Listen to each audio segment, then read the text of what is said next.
Parlons à présent de paix et de cohésion sociale. Les membres de l'association des médiateurs membres de l'UEMOA sont à Abidjan. Du 29 au 30 juillet 2024, ils sont en réunion du bureau élargi. Les travaux visent à renforcer le dispositif de coopération mis en place par les médiateurs face aux défis sécuritaires de la zone ouest africaine. Adama Toungara, médiateur de la République de Côte d'Ivoire, a procédé à l'ouverture de la session. Walter Kofi, Tima Traoré.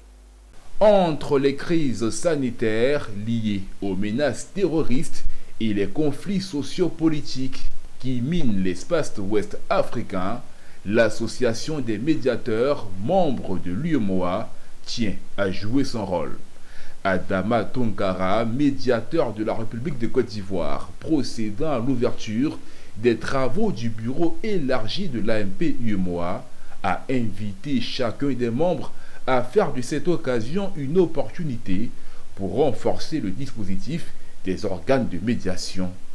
Des travaux qui pour lui tombent à point nommé car elles viennent conclure une précédente formation en vue de faire de la médiation l'une des voies privilégiées du règlement de conflits en Afrique. Après cette importante session de réflexion, la réunion du bureau élargi de l'AMP-UEMOA vient à point nommé pour l'analyse des conclusions et recommandations de cette rencontre des collaborateurs dans la perspective d'une plus grande performance de nos organes de médiation qui doivent davantage démontrer leur utilité dans la marche des États de l'UEMOA.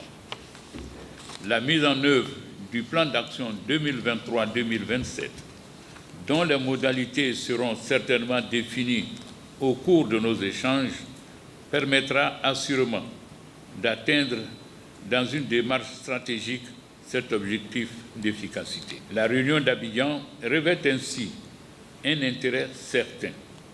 C'est pourquoi la Côte d'Ivoire se réjouit d'accueillir cette rencontre des médiateurs de l'espace UEMOA qui permettra par ailleurs d'examiner les moyens de mobiliser les ressources utiles au financement de futurs projets.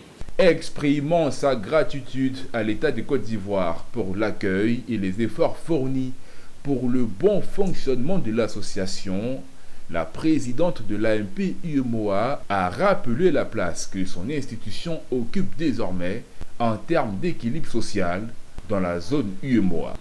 Comment œuvrer ensemble pour apporter un regain de dynamisme aux institutions menacées et garantir la pérennité de cette noble mission que nous menons au service des citoyens. Voilà autant de questionnements qui nous préoccupent en raison de la nécessité ressentie en son sein de conjuguer nos efforts, nos forces, nos ressources et nos compétences respectives au service des citoyens de cet espace communautaire. Cette session de l'AMP-UEMOA fait suite à des travaux tenus récemment à Abidjan sur la contribution des collaborateurs à l'ancrage de la médiation institutionnelle dans l'espace UEMOA. Les membres de l'AMP pendant 2 jours auront pour tâche d'analyser les résultats de la formation précédente pour le renforcement de l'état de droit en Afrique.